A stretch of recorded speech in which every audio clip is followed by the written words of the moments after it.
बोलिए आज है गुड फ्राइडे। आइए देखते हैं गुड फ्राइडे को क्या हुआ था। गलातियों 3 अध्याय उसकी 13 और 14 आयत। जल्दी से आप इसे निकाल लेंगे और जितने भी ऑनलाइन व्यूवर हैं आप भी इसे निकाल लेंगे। गलातियों 3 अध्याय उसकी 10 आयत से मैं पढ़ूंगा और 13 और 14 आयत आप नोट करेंगे। लिखा है, इसलिए जितने लोग व्यवस्था के कामों पर भरोसा रखते हैं वह सब पाप के अधीन हैं, क्योंकि लिखा है जो कोई व्यवस्था की पुस्तक में लिखी हुई सब बातों को करने में स्थिर नहीं रहता वह श्रापित है। पर यह बात प्रकट है कि व्यवस्था के द्वारा परमेश्वर के यहाँ कोई भी धर्मी नहीं ठहरता, क्योंकि धर्मी जन विश्वास से जीवित रहेगा। कलीसिया कहे आमीन। यह बात प्रकट है कि व्यवस्था के द्वारा परमेश्वर के यहाँ कोई भी धर्मी नहीं ठहरता। ये बात नोट कर लें, व्यवस्था को मानने वाले परमेश्वर के यहाँ धर्मी नहीं ठहराए जाते, बल्कि उसके ऊपर चलने वाले धर्मी ठहराए जाते। रोमियो की पत्री ऐसा कहती है। आमीन। व्यवस्था को मानना और उसके ऊपर चलना दोनों अलग अलग बातें हैं। बहुत सारे लोग सोचते हैं कि मैं व्यवस्था को फॉलो करके धर्मी बन जाऊंगा, उसको बोलते हैं सेल्फ राइटनेस। जैसे वो धर्मी बनने का एक ड्रामा करते हैं, सब कुछ करते हैं जो एक धर्मी के रूप में दिखना चाहिए वो करते हैं। और यीशु मसीह उसके बारे में बोलते हैं कि तू कली फेरी हुई दीवार है, चूना फिरी हुई कब्र है, बाहर से तो सुंदर है लेकिन अंदर तेरे कुछ भी नहीं है। तो मेरे प्रियो, आपको समझना होगा कि धार्मिकता व्यवस्था से नहीं, धार्मिकता यीशु के ऊपर विश्वास करने के द्वारा आई है। आमीन। धर्मी जन विश्वास के द्वारा जीवित रहेगा। आमीन। व्यवस्था के काम जैसे कि परम बनाने, झोंपड़ियों के परम बनाने, जो भी व्यवस्था में लिखा गया था कि तुम ऐसा करना, कपड़े का पहरावा ऐसा होना चाहिए, दाढ़ी ऐसे बनानी है, बाल ऐसे कटवाने हैं, ऐसा नहीं करना, वैसा नहीं करना, ये सारी बातें व्यवस्था थी। और बाइबल कहती है कि यदि 100 बातें हैं व्यवस्था की और तू 99 को मान रहा है और एक तरह से छूट गई तो सारी व्यवस्था का दोषी है। तो व्यवस्था को पूरा करना बहुत कठिन था। तो यीशु मसीह ने उसके लिए सब कलीसिया जो सब खुदा के लोग थे उस व्यवस्था के एक तरह के श्राप के अधीन थे। सब कुछ ठीक करते करते एक गलती होती तो वो श्राप के नीचे आ जाते। और जीवन में आपने पिछले दिनों में सुना है कि कैसे श्राप जीवन में कार्य करते हैं, तो वो श्रापों के नीचे से छूट नहीं रहे थे। तो लिखा है 12 आयत में, पर व्यवस्था का विश्वास से कोई संबंध नहीं है, क्योंकि जो उनको मानेगा वह उसके कारण जीवित रहेगा। 13 आयत, मसीह ने जो हमारे लिए श्रापित बना हमें मोल लेकर व्यवस्था के श्राप से छुड़ाया, क्योंकि लिखा है जो कोई काठ पर लटकाया जाता है वह श्रापित है। आमीन। यीशु ने हमारे लिए जो श्रापित बना हमें श्रापों के पाप से छुड़ाया, श्रापों की अधीनता से छुड़ाया, क्योंकि लिखा है जो कोई काठ पर लटकाया जाता है, जो लकड़ी के ऊपर लटकाया जाता है वह श्रापित है। और यीशु मसीह कहां पर लटकाया गया था? क्रूस के ऊपर। एक लकड़ी का बना हुआ क्रूस, उसके ऊपर वो लटकाया गया था। और लिखा है कि वह श्रापित है जो काठ के ऊपर लटकाया जाता है। क्यों यीशु मसीह क्रूस के ऊपर लटकाए गए? 99% मसीही लोगों का ये कहना है यीशु मेरे पापों के लिए मर गए। कितने लोग कहते हैं आमीन? अपने हाथों को उठा के बोलिए आमीन ना। यीशु मेरे पापों के लिए। और दूसरे कहते कि यीशु पापों की क्षमा देने के लिए हमारे लिए क्रूस पर चढ़ गए। कितने लोग कहते हैं आमीन? दोनों हाथों को उठा के कह सकते हैं आमीन। देखिए, ये दोनों बातें सत्य हैं, लेकिन ये अधूरा सत्य है। यीशु मसीह केवल हमें पापों को क्षमा देने के लिए क्रूस के ऊपर नहीं है। पाप तो वो धरती पर रहकर भी क्षमा करता था। एक औरत को पकड़ा गया, उसे पत्थर मारने की सजा व्यवस्था में लिखी गई थी। क्यों? क्योंकि उसने पाप किया था। व्यवस्था में लिखा था जो वेश्यागमन करती औरत पकड़ी जाए उसको पत्थर मार के मार दो, ये व्यवस्था थी। उसे पकड़ा गया, यीशु के पास लाया गया और यीशु ने उसका न्याय चुकाया। उसने कहा कि जिसने खुद पाप ना किया हो वैसे पत्थर मारे, और सब चले गए। और यीशु ने कहा जा तेरे पाप, बुलंद आवाज में, जा तेरे पाप। दैट्स मीन वो धरती पर पाप माफ कर रहा था। और फिर इसी सोच रहे कि ये कौन है जो पाप क्षमा करते हैं? तो यीशु ने कहा तुम जानो कि मनुष्य के पुत्र को पापों को क्षमा करने का भी अधिकार। हालेलुया। एक बार यीशु के लिए ताली बजाएं। वो पाप धरती पर रहकर भी क्षमा कर रहा था और कर सकता था, लेकिन वो क्यों क्रूस की मृत्यु के ऊपर चढ़ा? पूर्ण सत्य को आज जान लीजिए। ये अध्याय 14 में दर्ज किया गया है। सॉरी, आयत 14 में 3 अध्याय उसकी 14 आयत में। 13 आयत को मैं फिर से पढ़ता हूं। मसीह ने जो हमारे लिए श्रापित बना, हमें मोल लेकर व्यवस्था के श्राप से छुड़ाया, क्योंकि लिखा है जो कोई काठ पर लटकाया जाता है वह श्रापित है। यह इसलिए हुआ कि अब्राहम की आशीष मसीह यस्सु में अन्य जातियों तक पहुंचे और हम विश्वास के द्वारा उस आत्मा को प्राप्त करें जिसकी प्रतिज्ञा की गई है। हालेलुया। दैट्स मीन यीशु मसीह केवल श्रापों को, पापों को क्षमा करने के लिए नहीं, बल्कि इसलिए उन्होंने क्रूस के ऊपर जान दी है कि आप प्रतिज्ञा की हुई आत्मा को प्राप्त करें, जिसे पवित्र आत्मा कहते हैं। और बाइबल कहती है जिसके अंदर उसका आत्मा नहीं वह उसका जन भी नहीं। यदि आपने कलीसिया में आते हुए 20 साल बताए हैं, आप हर एक व्यवस्था को फॉलो कर रहे हैं, आप दशमांश दे रहे हैं, आप प्रार्थना कर रहे हैं, आप रोजे रख रहे हैं, लेकिन यदि आपने पवित्र आत्मा नहीं पाया तो बाइबल कहती है आप ठन ठन करता पीतल और छन छन करता घुंघरू हैं, इससे ज्यादा कुछ भी नहीं। लेकिन यदि आपने पवित्र आत्मा पाया है तो बाइबल ये वादा करती है कि जिस आत्मा ने यीशु मसीह को कब्र में से, मुर्दों में से उठाकर जीवित उठा खड़ा किया, वो तुम्हें भी उठा खड़ा करेगा। Hallelujah, hallelujah. यदि उसका आत्मा तुम्हारे अंदर है, यीशु मसीह क्रूस के ऊपर इसलिए गया कि आप पवित्र आत्मा को पाएं, पवित्र आत्मा की सामर्थ्य को आप प्राप्त करें। बोलो हालेलुया, हालेलुया।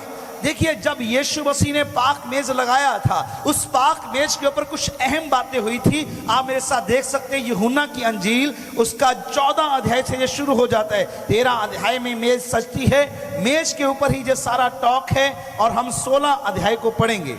16 अध्याय यूहन्ना अंजील का, ये सारी बातें पाक मेज पर अंतिम बातें हैं प्रभु की। 16 अध्याय उसकी 7 आयत को आप मेरे साथ निकाल लें, मैं आपके लिए पढ़ता हूं। पाक मेज पर हैं प्रभु यीशु मसीह, आखिरी मेज के ऊपर। आज से एक दिन पहले, वीरवार के दिन जो कल बीत गया, प्रभु यीशु मसीह ने मेज लगाई थी। ये उसी दिन की बातें हैं, एक दिन पहले जो प्रभु यीशु मसीह ने मेज के ऊपर बैठकर अपने लोगों को कही थी। और ये अहम बातें थे, क्योंकि जब यीशु को पता है कि मैं कल क्रूस पर चढ़ा दिया जाऊंगा, तो वो कोई भी इधर उधर की बात नहीं करने वाला। वो कुछ भी ऐसा नहीं कह रहा था कलीसिया का ध्यान रखना, उसका ध्यान रखना, इसका ध्यान रखना। वो जाने से पहले कुछ भी ऐसा नहीं बोल रहा था। वो बोल रहा था सिर्फ इंपॉर्टेंट बातें। और पूरा अध्याय आप पढ़ेंगे, 14, 15, 16, आप जान जाएंगे यीशु मसीह का एक ही मकसद है पवित्र आत्मा के बारे में बात करने का। 14 अध्याय में कहता है कि ये तुम विश्वास करोगे तो पिता पवित्र आत्मा को भेजेगा, मैं पिता और पवित्र आत्मा तुम में वास करेंगे, मैं जाऊंगा और तो वो आएगा, वो जब वो आएगा तुम्हें सिखाएगा, वो शिक्षक होकर तुम्हें सिखाएगा। सारी बातें पवित्र आत्मा के विषय में क्यों बोली गई? क्या आपने कभी इस बात के बारे में सोचा? देखिए 16 अध्याय की 7 आयत में देखिए पवित्र आत्मा के विषय में यीशु मसीह क्या कहते हैं। लिखा है, यदि मैं आपके लिए 4 आयत से पढ़ूं, लिखा है पवित्र आत्मा के कार्य। लिखा है, मैंने आरंभ से तुमसे ये बातें इसलिए नहीं कही क्योंकि मैं तुम्हारे साथ था। Attention please. आरंभ से मैंने तुम्हें ये बातें नहीं बताई। मैंने तुम्हें बताया कि लंगड़े कैसे चलते हैं, मैंने तुम्हें बताया कि रोटियां कैसे बढ़ेंगी। ये बच्चा संभाल कर रखो, किसका है? रोटियां कैसे बढ़ेंगी।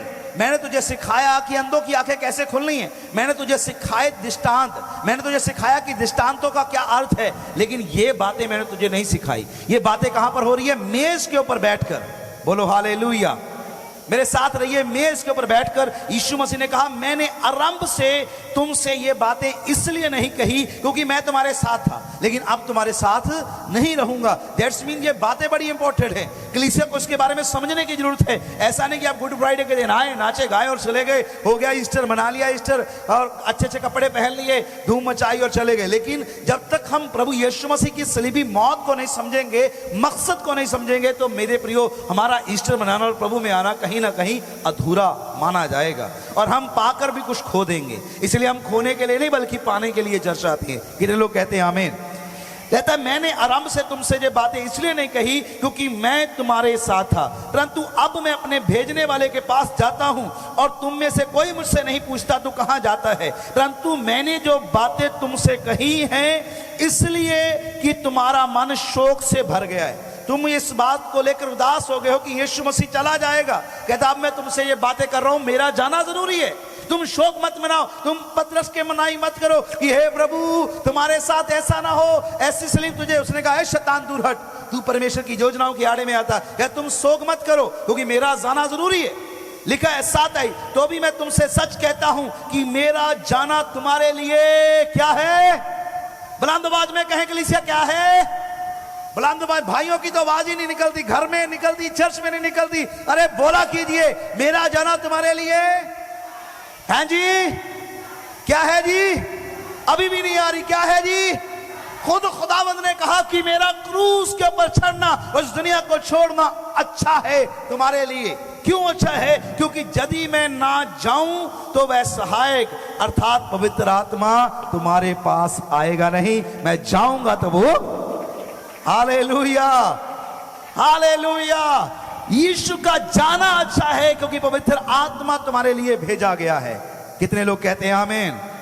क्यों पवित्र आत्मा भेजा है? लिखिए, सुनिए, तो भी मैं तुमसे सच कहता हूं कि मेरा जाना तुम्हारे लिए अच्छा है, क्योंकि यदि मैं ना जाऊं तो वह सहायक तुम्हारे पास ना आएगा, परंतु यदि मैं जाऊंगा तो उसे तुम्हारे पास, बुलंद आवाज में, तुम्हारे पास 8 आई, वह आकर संसार को पाप और धार्मिकता के न्याय के विषय निरुत्तर करेगा, जा कायल करेगा। कलीसिया कहे आमीन।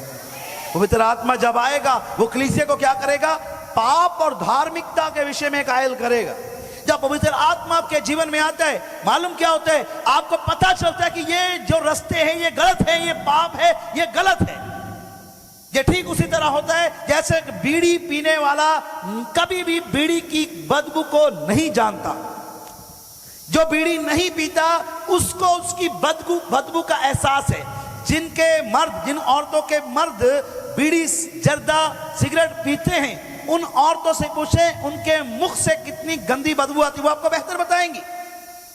पड़ोसी से पूछो जो सिगरेट बीड़ी नहीं पीता कि उसकी बदबू क्या है, लेकिन पीने वाला तो मजे से पिएगा क्योंकि उसको उसका एहसास नहीं है। ये है इसी तरह पाप में जो व्यक्ति, जो लड़का, जो लड़की, जो बच्चे पाप में होते हैं, उन्हें नहीं पता होता कि हम पाप की दलदल में फंस चुके हैं। लेकिन जैसे ही पवित्र आत्मा तुम्हारे जीवन में आता है तो पवित्र आत्मा पहले आपको कायल करता है इस बात के लिए कि बेटी, बेटा, जो तू कर रहा है ये मार्ग गलत है।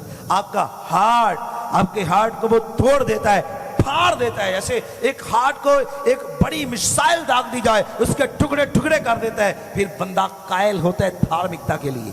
आमीन, आमीन। इसका मतलब बिना पवित्र आत्मा के आपको पाप का भी एहसास नहीं हो सकता। बिना पवित्र आत्मा के आप नहीं समझ पाएंगे कि ईश्वर की धार्मिकता क्या है। वो आपकी धार्मिकता नहीं है जो आप बनाते हैं कि मैं सुबह 4 बजे उठता हूं, मैं 3 बजे उठता हूं, मैं 4 घंटे प्रार्थना करता हूं, मैं 5 घंटे प्रार्थना करता हूं, मैं तो पूरी रात प्रार्थना करता हूं। ये सेल्फ राइटनेस है, आपकी खुद की धार्मिकता है। लेकिन परमेश्वर की जो धार्मिकता है इससे भिन्न है। यीशु ने कहा कि तुम अपनी धार्मिकता से धर्मी नहीं बन सकते, बल्कि तुम धर्मी बनते हो मेरे बेटे यीशु की धार्मिकता के साथ, क्योंकि जब तुमने बपतिस्मा लिया तब तूने यीशु को पहन लिया। आमीन, आमीन, आमीन, आमीन। कहता ये बातें मैंने पहले तुम्हें नहीं बताई, जब तुम्हारे साथ था तो मैंने इसका जिक्र नहीं किया, लेकिन अब जब जाता हूं तो तुम्हें बताता हूं, क्योंकि मैं जब जाऊंगा तो वो आएगा, और जब वो आएगा तुम सामर्थ पाओगे। आमीन, तुम सामर्थ पाओगे और दुनिया के शोर तक मेरे क्या बन जाओगे? बुलंद आवाज में बोले जी, क्या बन जाओगे? गवाह बन जाओगे। क्योंकि जब पवित्र आत्मा आता है आपका जीवन सेम नहीं रहता। आप नशे से आजाद हो जाते हैं, बीमारियों से आजाद हो जाते हैं, फिर आप गवाही का जीवन जीते हैं कि मैं जी मरा हुआ था, देखो यीशु ने मेरा जीवन बदल दिया।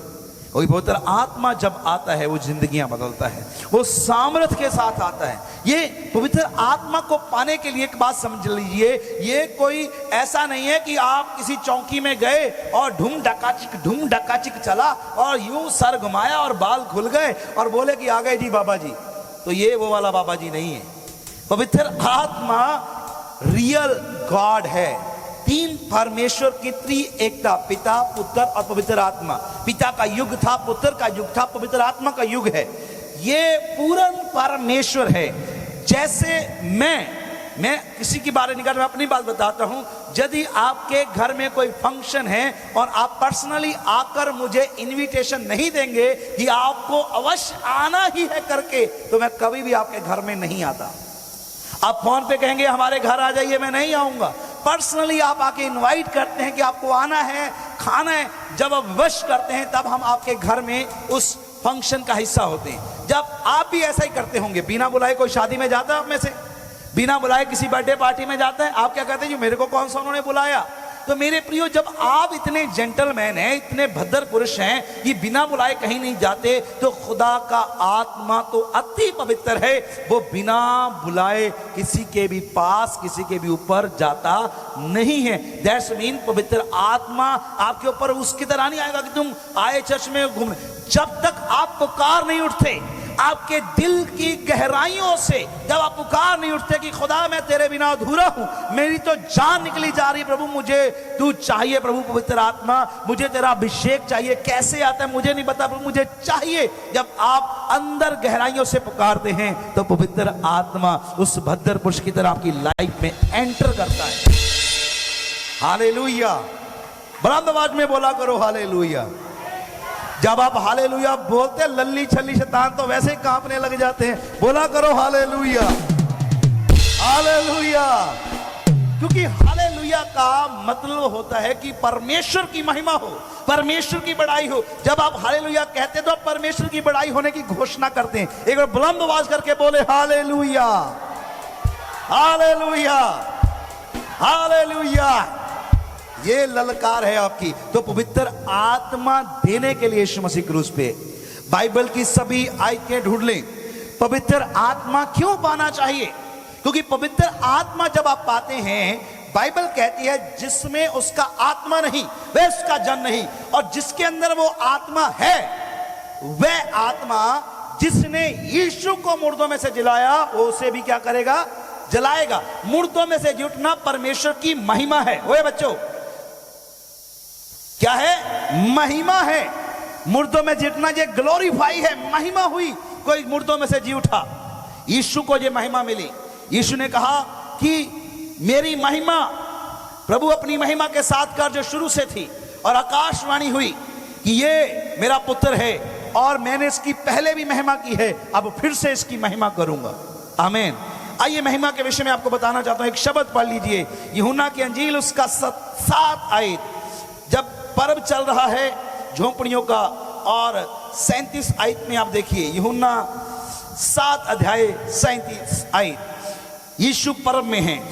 लिखा है, पर्व के अंतिम दिन जो मुख्य दिन था, यीशु खड़ा हुआ और पुकार कर कहा, यदि कोई प्यासा हो तो मेरे पास आए और पिए। कलीसिया कहे आमीन। बाइबल खोलनी है और पढ़ना है। लिखा है, पर्व के अंतिम दिन जो मुख्य दिन था, यीशु खड़ा हुआ पुकार कर कहा, यदि कोई प्यासा हो तो मेरे पास आए और पिए।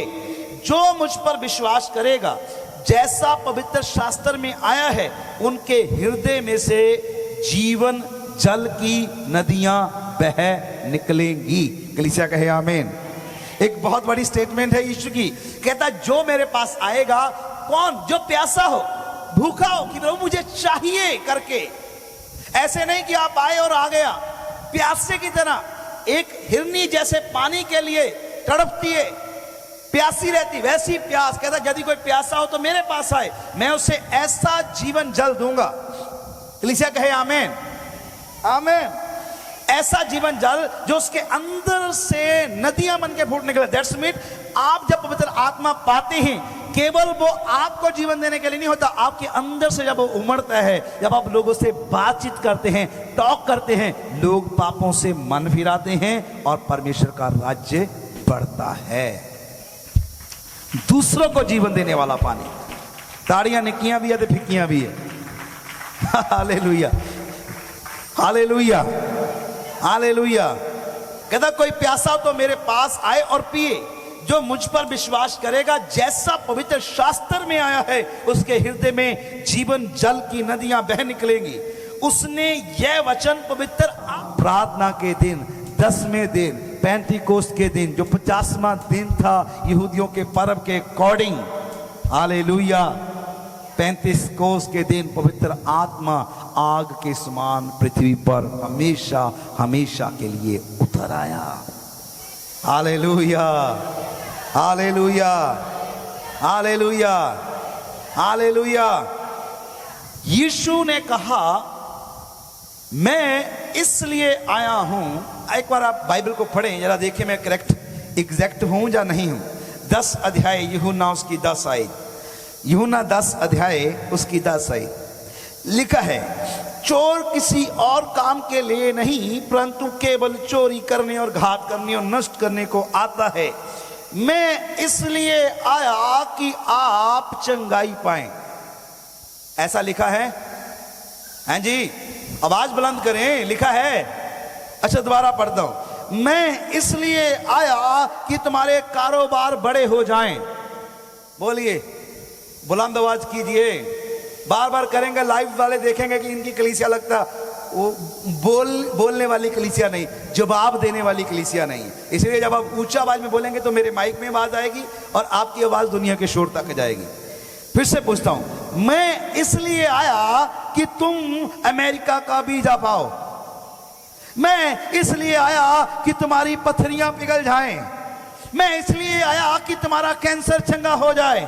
मैं इसलिए आया कि तुम्हारा सर्वाइकल चला जाए। बोलो बोलो, जवाब देते जाओ। मैं इसलिए आया कि तुम्हारा नशा छूट जाए। मैं इसलिए आया कि तू दौड़ने लगे। मैं इसलिए आया कि तेरी व्हील चेयर छूट जाए। लेकिन लिखा है, मैं इसलिए आया कि तुम जीवन पाओ, बल्कि बहुतायत का जीवन पाओ। आमीन, आमीन। आप समझे बहुतायत का जीवन क्या है? बहुतायत का जीवन ऐसा जीवन है कि आप इस देह में यदि मर भी जाए तो भी आपका जीवन जारी रहेगा, मर के भी आप मरेंगे नहीं। तालियां ठिकियां। हालेलुया। इस बात को समझने के लिए आपको मरना पड़ेगा, क्योंकि आप मर के भी मरेंगे नहीं। फिर आप ताली बजाएंगे स्वर्ग जाके कि सचमुच मैं मर के भी जिंदा हूं। Hallelujah, hallelujah. गीत है ना, मैं यस्सु बिच जिंदा हां, मर के भी नहीं हो मोया। ता जो आनंद यस्सु ने जावे ना किसे तो खोया। ता जो आनंद यस्सु ने, आपकी बारी है। मैं यस्सु बिच जिंदा हां, मर के भी नहीं हो मोया। ता जो आनंद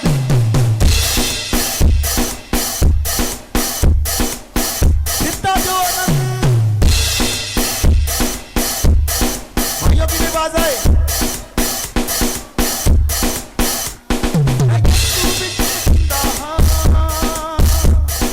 मर के भी नहीं हो मोया। ता जो आनंद जावे ना किसे तो खोया।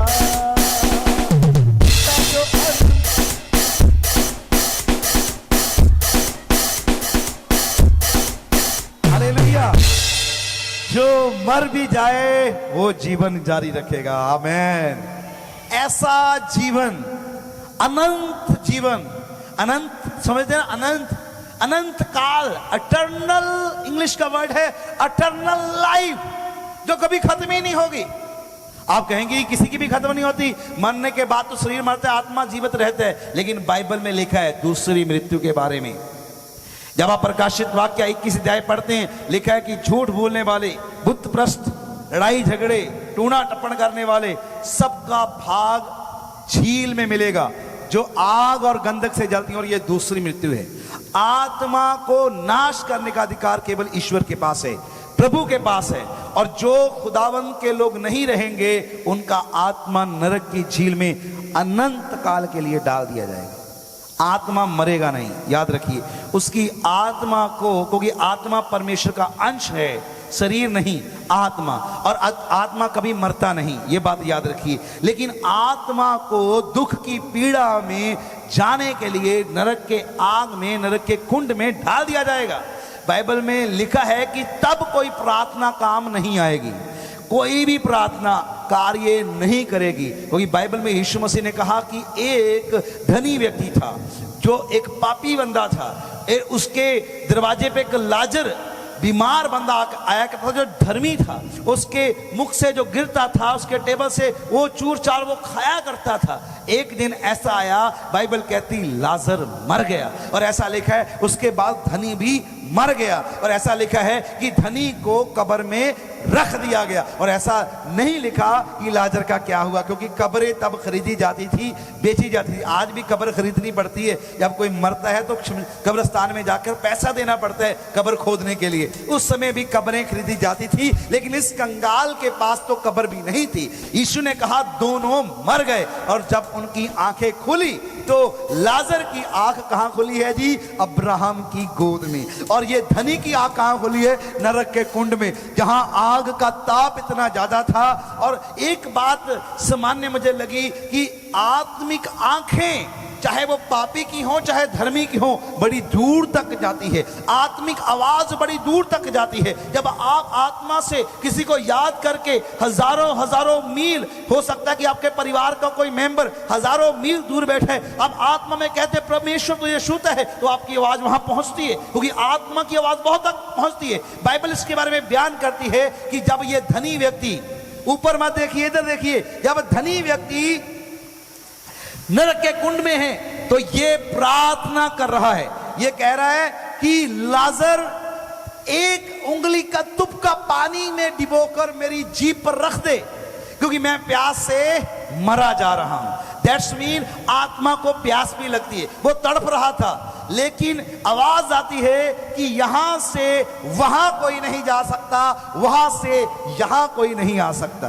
कोई प्रार्थना स्वीकार नहीं। हाँ, आवाज जाती है, आती है, उत्तर आंसर कर सकते हैं। एक व्यक्ति स्वर्ग में अब्राहम की गोद में है और एक नरक के कुंड में एक तुपका पानी के लिए तरस रहा है। और ये तड़प एक व्यक्ति के ऊपर तड़प होना, कोई जल जाए आपकी भट्टी में, वो तड़प कब तक है? जब तक वो जिंदा है। मर गए तो तड़प खत्म। लेकिन ये आत्मा की तड़प, लिखा है कि वहां की आग कभी बुझेगी नहीं, वहां का कीड़ा कभी मरेगा नहीं। सोचो कैसी जलन है जो खत्म ही होने का नाम नहीं लेगी। अनंत अनंत काल तक, करोड़ों अरबों साल तक सिर्फ रोना और कचीचियां, बाइबल में लिखा सिर्फ रोना है और कचीचियां। कोई प्रार्थना भी नहीं है, तुम प्रार्थना भी नहीं कर सकते, कोई यदि करोगे भी तो कोई आंसर भी नहीं आएगा, कोई उत्तर भी नहीं आएगा। ऐसा नरक के विषय में भयानक चित्र प्रभु यीशु ने हमारे आगे रखा है। आप क्या सोचते हैं कि आप इस पृथ्वी पर पाप करते रहे, मन आइयां करते रहो, मन मर्जी करते रहो, और कोई पूछने वाला नहीं, कोई तुम्हें देखने वाला नहीं, कोई है जो आपको हर एक बात का न्याय करेगा। बाइबल कहती है, हे जवानों, अपनी जवानी के दिनों में जितना आनंद मनाना है मनाते रहो, लेकिन एक दिन तुम्हें परमेश्वर के सामने, उसके न्याय सिंहासन के सामने खड़ा होना पड़ेगा, और वह सब बातों का जो तूने धरती पर रहकर की है न्याय करेगा। आमीन। वो न्याय करने वाला परमेश्वर है, और इसीलिए बाइबल कहती है तौबा कर, मन फिरा और परमेश्वर के पास लौट आ, ताजो तेरे पाप मिटाए जाएं और तेरे जीवन में सुख के दिन परमेश्वर की हजूरी से आए। Hallelujah, hallelujah. आज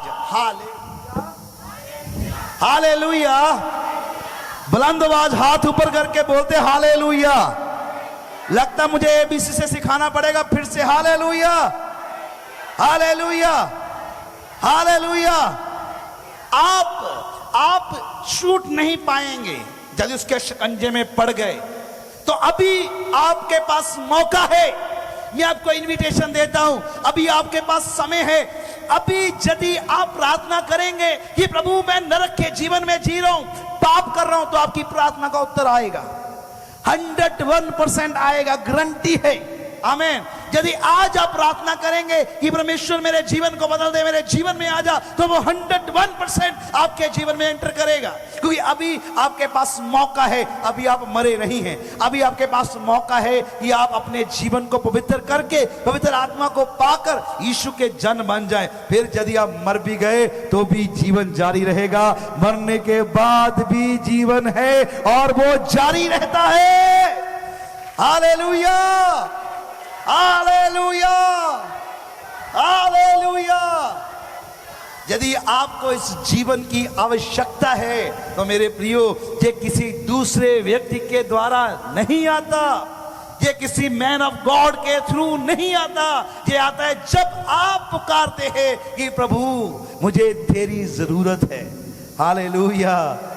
जब आप रोते हैं कि पवित्र आत्मा मुझे आवश्यकता है, तब वो पवित्र आत्मा आता है और तुम सामर्थ पाते हो। किस बात के लिए सामर्थ आती है? पाप से लड़ने के लिए सामर्थ आती है, आपके जीवन को बदलने के लिए सामर्थ आती है, आपके जीवन में आपको गवाह बनाने के लिए। आमेन, आमेन, आमेन, आमेन, आमेन। निर्णय आपके हाथ में है।